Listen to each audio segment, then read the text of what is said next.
Hey, my name is Luke. I'm 34 years old, and I fix cars for a living in Nashville, Tennessee. I'm not fancy, I'm not polished.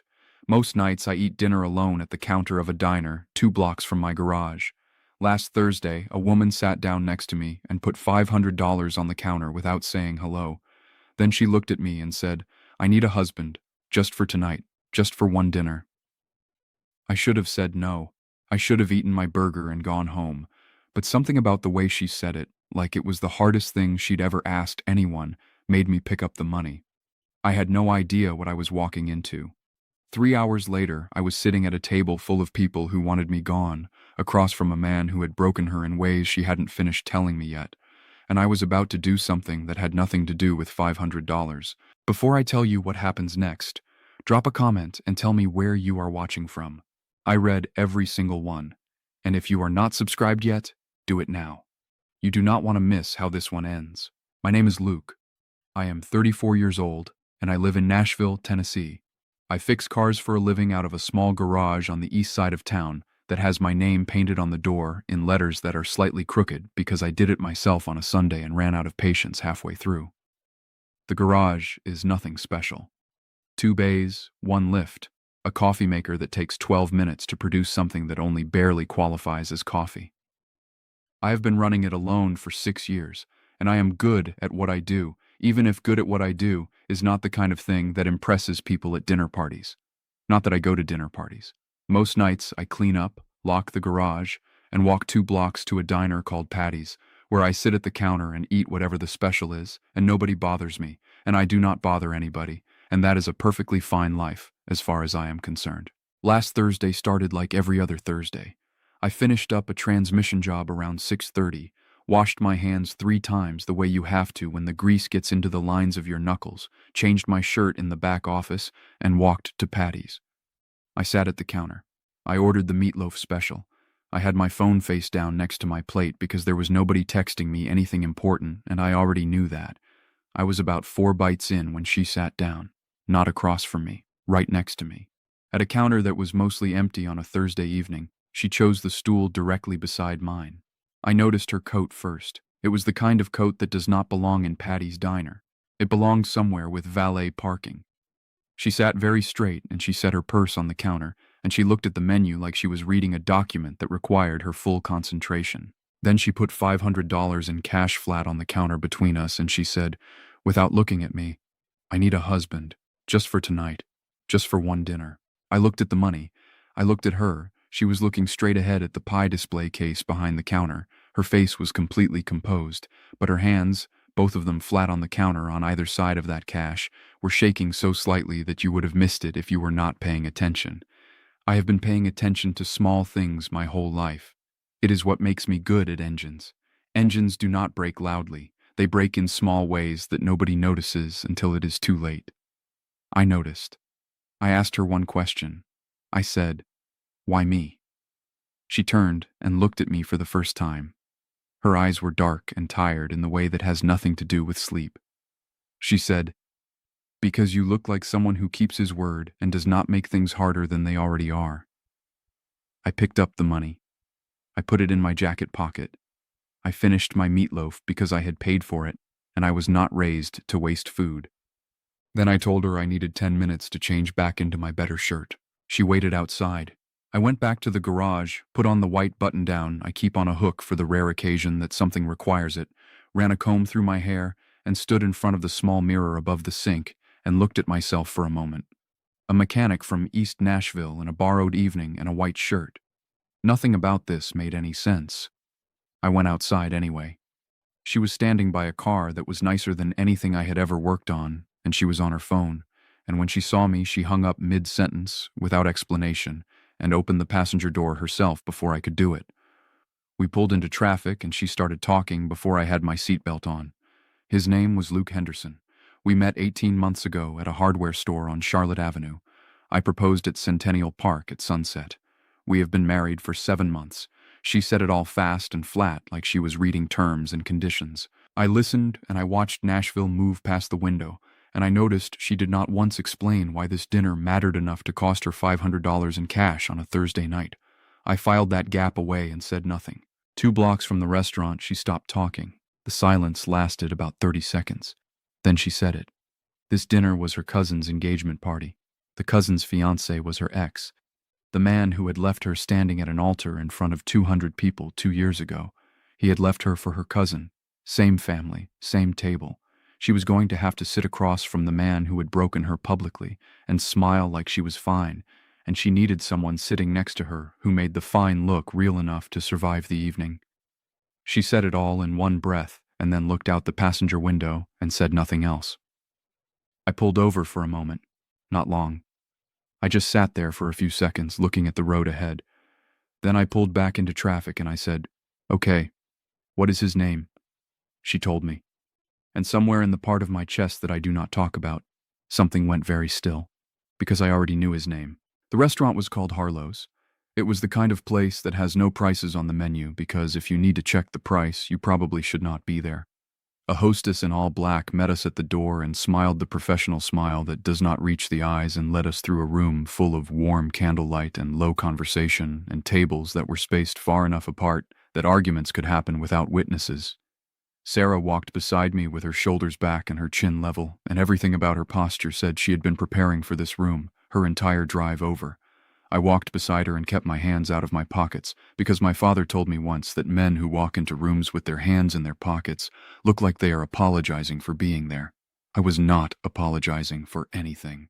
We turned a corner, and the table came into view, and I counted 6 people already seated, and I found him in about 1 second flat, because some people arrange themselves at tables the way they arrange themselves in life. At the center, facing the door, making sure they are the first thing you see when you walk in. His name was Derek Calloway. He was 38, good-looking in the expensive, maintained way, and he was already smiling before we reached the table. The kind of smile that is really just a measurement. Sarah's mother stood up first. Her name was Patricia, and she had the sharp, careful eyes of a woman who has spent decades watching people and forming opinions she does not always share out loud. She hugged Sarah and then turned to me and took my hand in both of hers and held it for just a beat longer than a normal handshake, long enough to take a reading. She said it was so lovely to finally meet me. The word finally landed with a small weight that told me Sarah had not brought many people to family dinners and that the family had opinions about that. Sarah's brother James stood up next. He was built like someone who had played football in college and never quite let it go, and he shook my hand the way men shake hands when they want you to know something without saying it. I shook back the same way. We understood each other immediately, and not in a friendly sense. Derek came around the table last, unhurried, and put his hand out and said, "Welcome to the family," almost. Then he laughed like it was a joke. Sarah smiled like it was not killing her. I shook his hand and looked him directly in the eye and held it 1 second longer than was comfortable and then let go and pulled out Sarah's chair. The first 20 minutes were the appetizer course and Patricia's questions. She asked them warmly and without pause in the way that Southern mothers ask questions, wrapped in sweetness and impossible to dodge. How did we meet exactly? What part of Nashville was the garage on? Had I always wanted to work with my hands, or was it something I fell into? I answered everything simply and directly without dressing anything up. The garage was on Gallatin Avenue. I had always been better with engines than with words. We met at a hardware store when Sarah spent 20 minutes arguing with a paint sample card about what shade of white was actually white. Patricia smiled at that one. James did not smile at anything. Derek watched me from across the table with the patient, focused attention of someone waiting for a mistake. I did not give him one. Sarah beside me was performing composed so convincingly that I was the only one at the table who could see her left hand in her lap, pressing flat against her leg every time Derek spoke. Then James put his fork down and looked at me and said he wanted to hear the proposal story. He said it casually, like it was a natural dinner conversation request and not a test with a wrong answer. Sarah went slightly still beside me. I had 30 seconds to either tell the story she had briefed me on in the car, park, sunset, rehearsed and clean, or do something else. I did something else. I told them we were back at the same hardware store 3 months after we met because Sarah had changed her mind about the white paint and needed to start over. I said I watched her stand in front of the sample wall for a long time, and I realized that a woman who cares that much about getting something exactly right is a woman who is going to care that much about everything that matters to her. I said I asked her right there in the paint aisle with terrible lighting and a store employee trying to get past us with a cart. I said she said yes before I finished the sentence. The table was quiet for a moment. Patricia pressed her fingers to her mouth. Even James sat back slightly. Sarah was looking at the candle in the center of the table, and I could see from the side that her jaw had tightened in the specific way a jaw tightens when someone is trying not to feel something in public. Derek waited until the main course arrived. He leaned back in his chair the way men lean back when they are about to say something they have been holding since the appetizers, and he looked at me and said he had a question. He said he hoped I did not mind him asking, but he was just curious. What exactly does a mechanic earn in Nashville these days? He said it with a smile and his eyes on Sarah, and the table went slightly quiet in the way tables go quiet when someone has just done something that everyone recognizes but nobody is going to name out loud. I looked at him. I took a slow drink of water. Then I said, enough to know I never needed to ask Sarah's family for anything. Patricia looked at her plate. James looked at Derek. Derek's smile stayed exactly where it was, but something behind it shifted. It was somewhere between the main course and dessert that I noticed the moment Sarah had clearly been dreading. She reached into her purse quietly and took out her card and tried to cover a small cost that had come to our end of the table. The card came back declined. It lasted 2 seconds. The server was discreet and professional and moved on immediately, but I was right there, and I saw Sarah's face in those 2 seconds before she rebuilt the composure. It was not embarrassment. It was something deeper and older than embarrassment.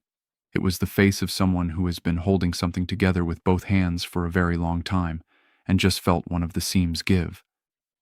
I reached over without a word, no look, no pause in the conversation I was having with Patricia, and covered it. Under the table, Sarah's hand found mine and held it for about 4 seconds and then let go.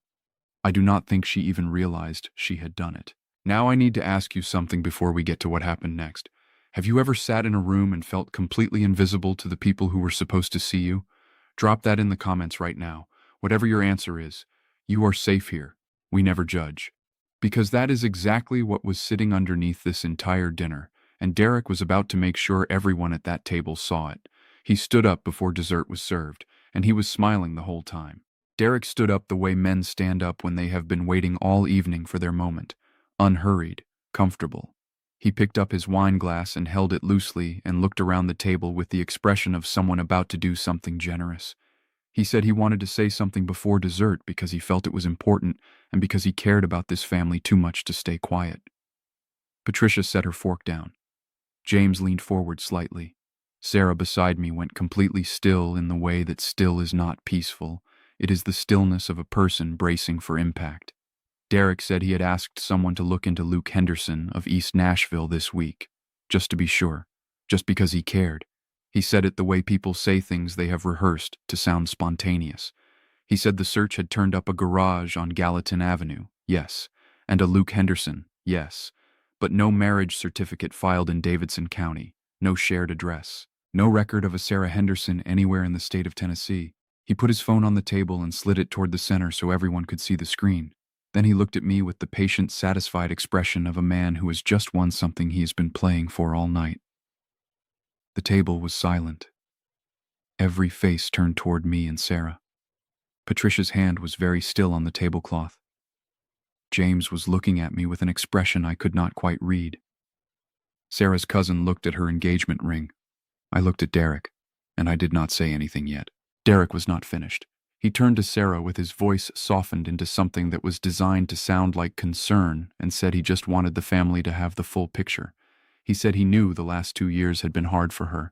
He said he understood why she might want to show up tonight with someone. He said it all with his hand on his chest like he was performing a kindness, and the cruelty of it was so clean and so practiced that I understood immediately this was not the first time he had done something like this to her. This was a man who had spent years making Sarah feel small with language that sounded reasonable. The cousin beside him said nothing. She looked at the tablecloth.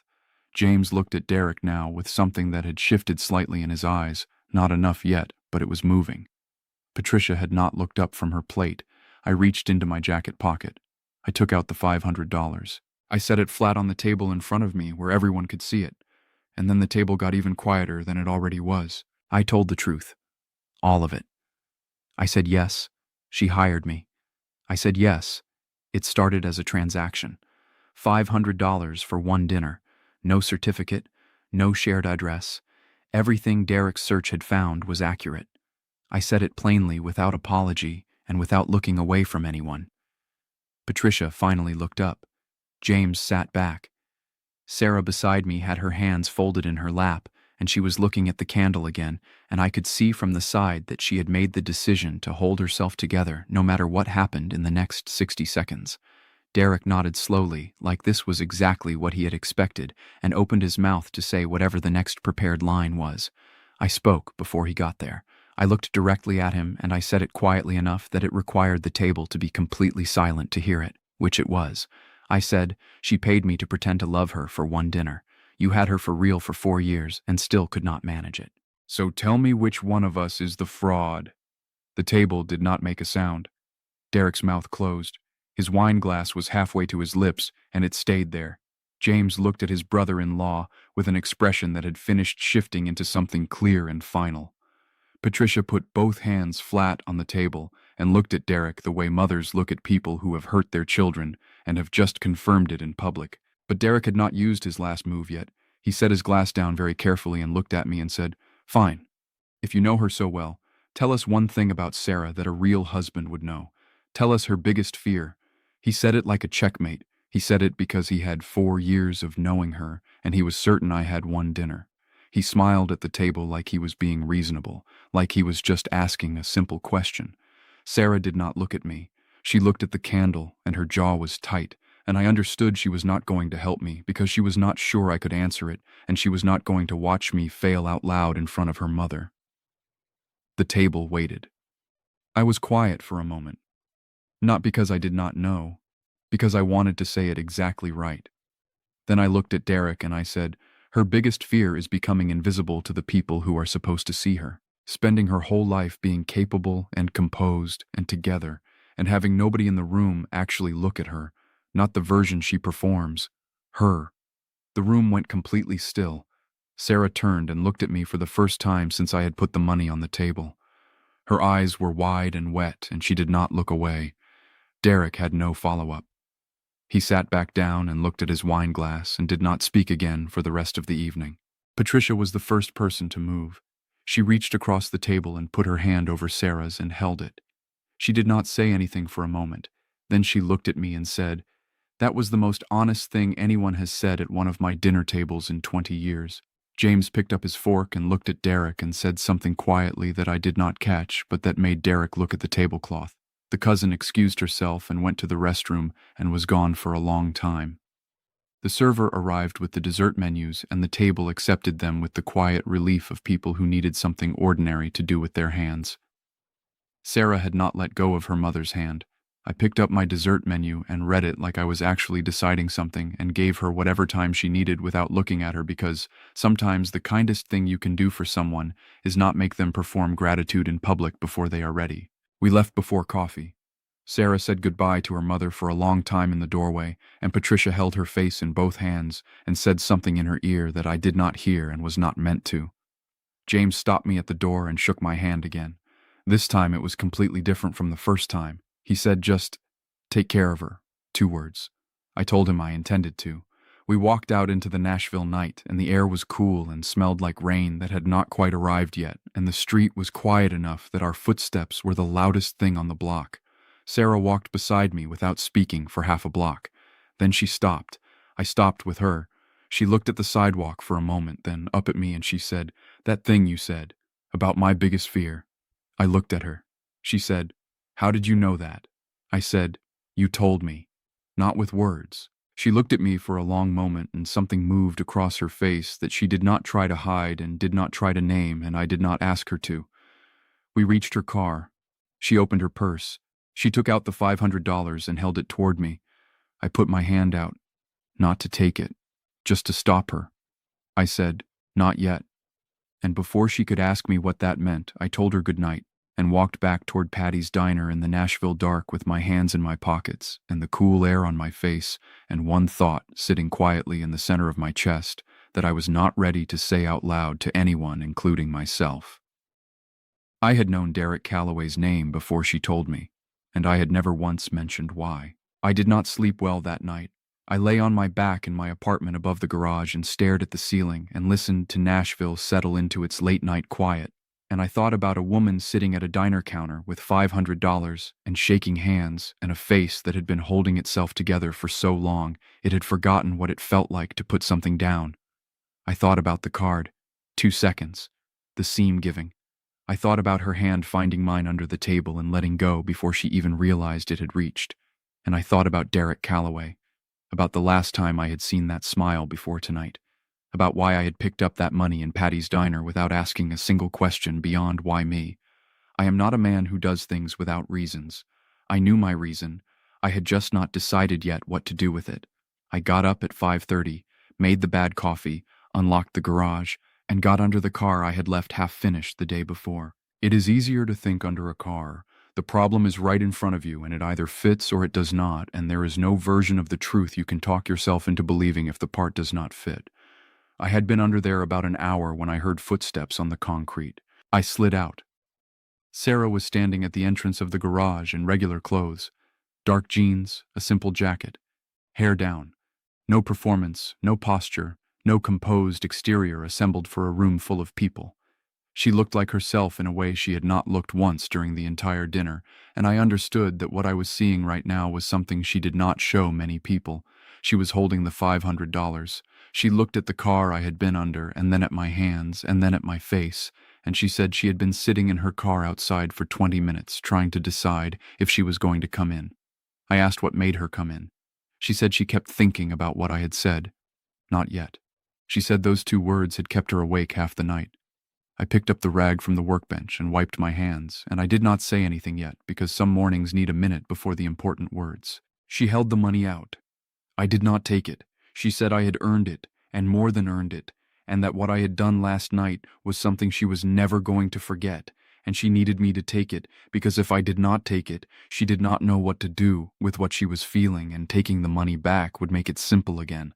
I looked at her for a moment. Then I told her it had stopped being simple somewhere around the proposal story. She looked at the floor. I told her I knew about the card. I told her I had seen her face in those 2 seconds, and I had understood. This was not a woman with $500 to spare on a social performance. This was a woman who had spent her last $500 on one dinner because she needed one night of not being the person who got left and not being invisible and not having to walk into a room full of her family completely alone. She was very still while I said it. The kind of still that means something is landing somewhere real. Then I told her the rest. I told her I knew Derek Calloway's name before she said it in the car. I watched her face change. I told her 6 years ago Derek Calloway had brought a car into a garage I was working at before I had my own place. Not my current garage. A shop on the west side that I left not long after. He had been rude to the owner in a way that was so casual and so practiced that it was clearly just how he moved through the world, like people who worked with their hands were furniture he occasionally needed to interact with. The owner was a good man named Ray, who had given me my first real job and treated me like I was worth something at a time when I was not sure I was. Derek had spoken to Ray the way he had spoken to me last night with his eyes before he ever opened his mouth. I had remembered his face for 6 years without knowing I was remembering it. When Sarah said his name in the car, something in my chest had recognized it before my brain caught up. I had picked up that money in Patty's Diner for more than one reason, and she deserved to know that. Sarah looked at me for a long time after I finished. Then she said, "So you were never just doing a job?" I said, "I was doing a job, and then I was doing something else." She nodded slowly like she was filing it somewhere careful. She sat down on the stool by the workbench without asking. I made her a cup of the bad coffee and set it in front of her, and she wrapped both hands around it and looked at the garage, the 2 bays, the lift, the slightly crooked letters on the door visible through the window, the way people look at places when they are deciding whether they feel safe in them. She told me about the altar, 2 years ago, the dress, the flowers, 200 people. He just did not show up. She said she had spent the first 6 months telling herself she was fine, and the 6 months after that telling herself she was almost fine, and the 6 months after that just trying to stop doing the math. She said last night was the first time she had walked into a room full of people who knew what had happened to her and not felt like the woman it happened to. She said that was because of me. She said it quietly and directly, the way she said everything when she was not performing. I listened to all of it without moving. When she finished, I said, "You should have just asked." She looked up. I said, "If you needed someone to stand next to you, you should have just asked." She said, "I did not know you." I said, "You figured me out in about 4 minutes in a diner on a Thursday. I think you would have managed." She laughed, small and real and warm in the early morning garage air, and it was completely different from every version of her smile I had seen the night before. I picked up the $500 from the workbench where she had set it, and I put it back in her hand, and I closed her fingers around it, and I said, "Here is what is going to happen. You keep that. And one day, when you feel like it, not because you need something, and not because you are scared, and not because there is a room full of people you need to survive, just because you want to, you come find me and you buy me dinner. Real dinner. No rules. No briefing in the car. No fake memories." She looked at the money in her hand. Then she looked at me and said, "What if I want to use real ones?" I said, "Even better." She was quiet for a moment. Then she said, "What if I do not want to wait that long?" I looked at her. She looked back at me with the same open, unguarded expression she had worn on the sidewalk the night before, when she had not tried to name what she was feeling. I said, "Then do not wait." She did not wait. She came back the next evening with food from a place on Fifth Avenue, and we ate it on 2 garage stools, with the bay door open, and Nashville doing what Nashville does in the evening, warm and loud and lit up and completely indifferent to 2 people figuring something out in a small garage on Gallatin Avenue. She told me about her work and her apartment and the paint in her kitchen that she had changed twice and still was not right. I told her about Ray and the West Side shop, and how I had scraped together enough to open my own place, and how the letters on the sign had come out crooked, and how I had decided to leave them because they were honest. She said she liked that. She came back the Thursday after that, and the one after that. She never used the $500. She did not need to. Some things do not need to be paid for. Some things just need to be shown up for, consistently, without being asked, until the person on the other side finally believes you are going to keep coming back. That is the only currency that ever mattered between us, and I had enough of it to last. If this story stayed with you today, if something in it felt true, even a little, hit that like button right now. It costs you nothing, and it helps more people find Honeywood Stories. And if you are not subscribed yet, please do it now.